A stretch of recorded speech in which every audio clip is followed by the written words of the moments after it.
AI 기반 공식 뉴스를 분석하는 시간입니다. 도움 말씀에 타키오 뉴스 조호진 대표와 함께합니다. 대표님, 안녕하십니까? 어서 오세요. 안녕하세요. 자, 금요일에는 또 어떤 뉴스와 공시가 나왔을지 화면 통해서 살펴보겠습니다. 네이버가 분기 매출 첫 2조 원을 돌파했습니다. 영업이익은 3,362억 원으로 집계됐습니다. APTC가 100억 원 규모의 자사주 취득을 결정했습니다. BGF 리테일의 2분기 매출이 1조 9천억 원으로 시장 추정치를 하회했습니다. 카카오의 2분기 영업이익이 1,710억 원으로 나타나며 사상 최대 실적을 기록했습니다.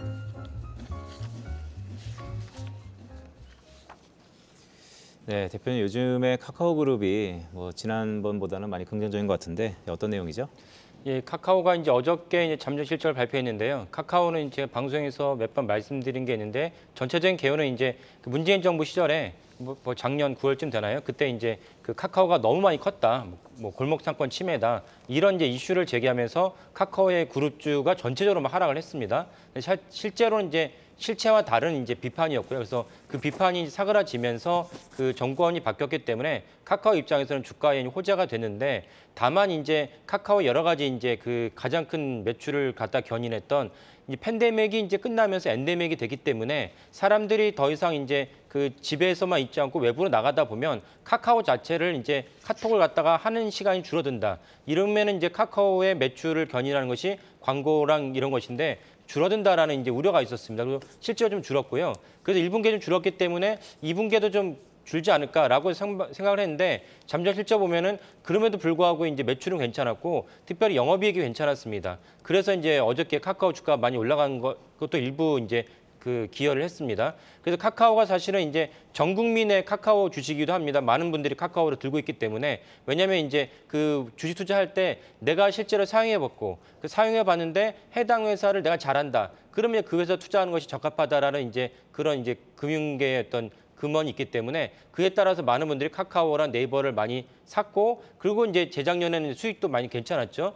근데 아까 말씀드린 그런 맥락으로 해서 카카오 주가가 떨어졌다가 많은 분들이 좀 소가리를 앓고 있던 상황이었습니다. 그래서 어저께 잠정 실적 보면은 매출이 괜찮았는데 추가로 이제 그 컨퍼런스 콜을 보면은 몇 가지 중요한 발표를 했습니다. 그 중에 하나가 이제 오픈 카톡방이 지금 이제 900만 명이 쓴다는 것입니다. 그러니까 900만 명은 엄청난 숫자이죠. 그리고 더 중요한 건 뭐냐면 카카오 스스로가 오픈 카톡방을 갖다 활성화하기 위해서 별다른 대단한 조치를 취하지 않았는데도 불구하고 오픈 카톡방이 입소문을 타면서 많은 사람들이 오픈 카톡방을 이용하고 있다는 것입니다. 그러면 오픈 카톡방을 이용하고 있던 자체가 카카오의 또 다른 이제 성장 엔진이 될 수 있기 때문에 이 부분을 이제 그 증권가에서 긍정적으로 보는 것 같습니다. 네, 대표님 오픈 카톡방이 사실 오프라인 정모랑 비슷하게 플랫폼 안에 플랫폼인데 이게 카카오그룹에서는 어떻게 그러면 매출로 연결되는 것이죠? 그러니까 결국 이제 광고주 입장에서는 내가 원하는 그 소비자, 내가 원하는 연령대, 내가 원하는 지역 이런 그 사람들에게만 광고가 전달되기 원합니다. 그래서 그렇지 못하다면 무작위적으로 광고를 갖다 풀어야 되는데 무작위적으로 광고를 풀더라도 사실은 이제 너무나도 많은 그 사람들이 도달할 수 있다면은 광고 효과가 큰 것이죠. 대표적인 게 예전에 지상파의 이제 광고였죠. 지상파가 한때는 시청률이 20%, 10% 나올 때는 20%라는 건 전 국민의 20%이기 때문에 5천만 명 기준 1,000만 명에게 무작위로 이제 전달된다는 뜻입니다.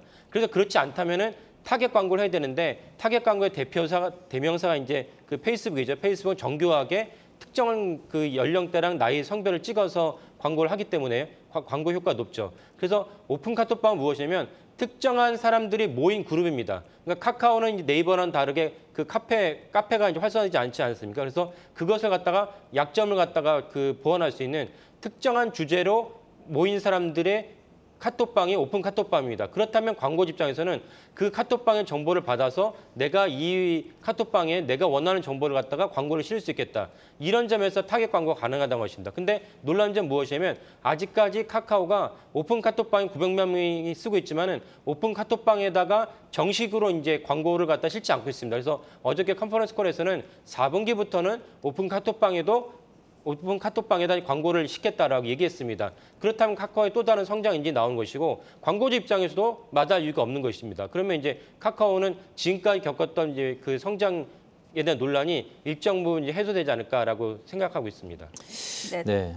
네, 대표님, 뭐 카카오 전반적으로 오늘 이제 좋은 얘기 많이 주셨는데 그래도 뭐 주가 측면에서 보면 매크로 이슈하고 결부되지 않을 수는 없잖아요. 예, 그렇죠. 네, 이번 주, 그러니까 오늘 밤이죠. 미국의 예. 고용 지표, 다음 주 물가 지표. 예, 자, 어떤 영향이 좀 있을까요? 그래서 저는 이제 그 사실은 고용 지표도 고용 지표가 중요하지만 다음 주 10일 날로 예정됐던 CPI, 미국 CPI 지표가 카카오를 비롯한 모든 성장주, 사실 전 세계 성장주라고 얘기하겠죠. 그런 성장주 주가를 갖다가 좌지우지할 것이다라고 전망합니다. 그 이유는 무엇이냐면 결국 성장주라는 거는 그 많은 그 자산운용사들이 이 기업이 향후 10%, 30% 성장할 거라고 바라보고 PER이 비록 50, 70이어도 만약에 성장이 30%, 40% 된다면 그걸 마다치 않고 투자를 합니다. 그런 게 맥락으로 투자를 하는데 페드가 만약에 CPI 지수가 7월 달에 9.1% 찍어서 많이 충격을 줬는데 8월 10일 날 발표하는 CPI 지수가 여전히 9%에 머무른다면은 페드가 이제 그 계속 매파적 기조를 갖다가 유지할 것입니다.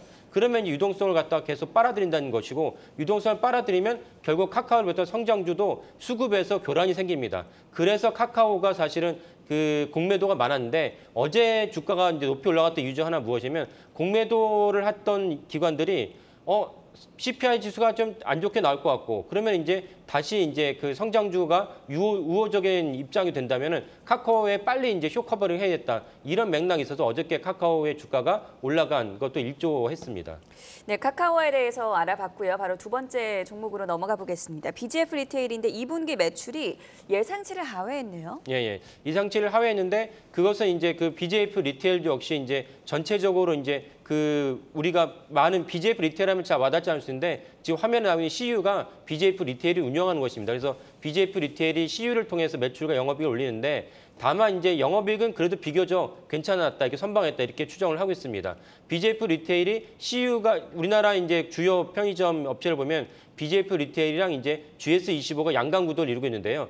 이제는 이제 BGF 리테일이 올해를 들어서는 확고하게 이제 GS25를 제치고 전체적인 편의점 규모에서는 이제 그 매장 점포가 늘어났다 이렇게 이제 전망이 되고 있습니다. 그 말은 무엇이냐면 이 영화관으로 이제 환원해서 보시면 이해가 쉬운데요. 하나의 영화관 콘텐츠를 만들고 그것을 많은 영화관에 뿌리면은 그만큼 매출과 영업이익이 늘어나게 됩니다. 이게 콘텐츠의 힘이죠. 그러니까 BGF 리테일 같은 편의점도 하나의 이제 콘텐츠를 갖고 얼마나 많은 매장을 운영하느냐에 따라서 매출과 영업이익이 규모의 경제를 실현할 수 있기 때문에 그런 점에서 BGF 리테일이 우리나라에서 압도적으로 이제 편의점을 갖다 증가한다면은 그에 따른 이제 상승 효과도 있을 거라고 여겨집니다. 삼성증권은 이제 코로나 이후로 전년 대비 방문객 수가 증가했다라고 또 삼성증권뿐만 아니라 다른 증권사들도 일제적으로 BGF 리테일에서 우호적인 이제 리포트를 이제 냈습니다.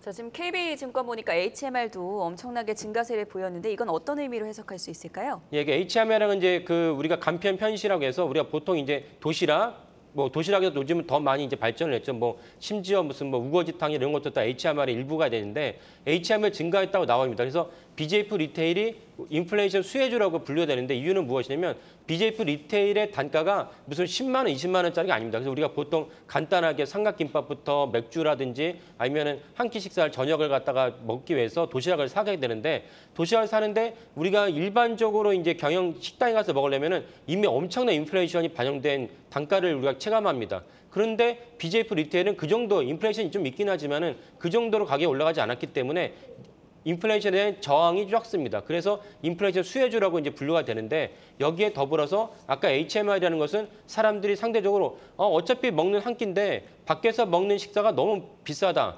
그렇다면 이제 BGF 리테일을 비롯한 편의점에 가서 먹으면 좋겠다라는 인식이 있고 그 인식이 BGF 리테일의 매출을 견인했다고 추정했는데 이번에 이제 발표한 이제 실적 보면 실제로 BGF 리테일의 HMR이 그렇게 16%라는 성장이 실제로 있었다는 것을 알 수 있습니다. 그렇다면 인플레이션이 이제 잠잠해질 것이냐, 더 이상 고공행지는 않겠지만 꺾이진 않을 거라서 본다면 여전히 BGF 리테일이 인플레이션에 대한 수혜주로 분류할 수 있습니다.